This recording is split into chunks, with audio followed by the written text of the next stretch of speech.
Bilang pagpapatuloy ng selebrasyon ng National Children's Month ngayong Nobyembre, isinagawa ng Regional Police Community Affairs and Development Unit 4A ang kanilang ikalawang outreach program nitong Biyernes, Nobyembre 14, taong kasalukuyan. Pinangunahan ito ni Police Colonel Mildred E. Patam, ang chief ng Arpicado 4A, katuwang ang First Laguna PMFC, private sector partners tulad ng Padrino Pilipino, No More Hungry Charity Foundation, at ang founder nitong si Mr. Imad Amar.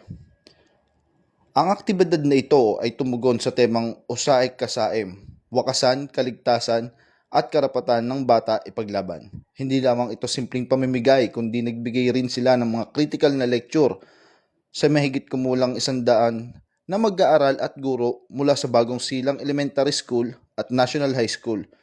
Kasama sa mga tinalakay ang karapatan ng bata o ang rights of a child, child abuse law at bawal bastos law. Bukod sa kaalaman, tumanggap din ang mga benepisyaryo ng mga kaukulang tulong tulad ng tsinelas, food packs at mga merienda.